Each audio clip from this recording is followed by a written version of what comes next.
est à l'origine de la cyberattaque sans précédent qu'a subie l'Australie fin 2018. La question est à la une des journaux. À 3 mois des élections nationales, elle visait le Parlement et plusieurs partis politiques. Nos experts informatiques pensent qu'un agent étatique sophistiqué est à l'origine de cette attaque. Mais qu'on soit bien clair, il n'y a aucune preuve d'ingérence dans les élections. Nous avons mis en place une série de mesures pour assurer l'intégrité de notre système électoral. Si pour l'heure aucun État n'a formellement été identifié comme étant l'auteur de ces attaques, certains médias et experts informatiques australiens soupçonnent en premier lieu Pékin et n'excluent pas non plus que Moscou soit impliqué. Le prince héritier saoudien a mis le cap sur l'Asie sous très haute sécurité, escorté d'avions de combat sur ces images de l'armée de l'air pakistanaise. Ici, Mohammed Ben Salman est en pays ami, accueilli avec les honneurs par le Premier ministre.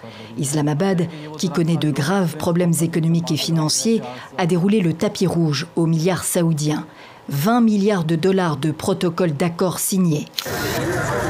Micheline Mertellus travaille pour la première fois depuis 10 jours, mais personne ne vient acheter ses médicaments.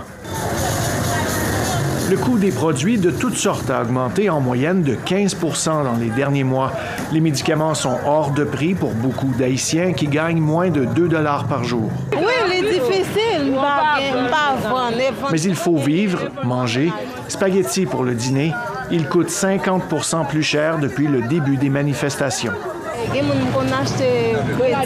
Micheline l'a acheté à crédit, entraide, d'un commerçant à un autre. Le V de la victoire et un large sourire, mais pas un mot. À son arrivée au tribunal de Lausanne, l'athlète réserve ses arguments à la justice. Caster Semenya est une icône aujourd'hui menacée. Sa carrure imposante et son palmarès impressionnant font d'elle une des plus grandes athlètes de la planète. Mais sa féminité ne cesse d'être remise en cause dû à un taux élevé de testostérone présent dans son corps. Pour l'I2AF, la Fédération internationale d'athlétisme, la coureuse de 28 ans est un mal biologique.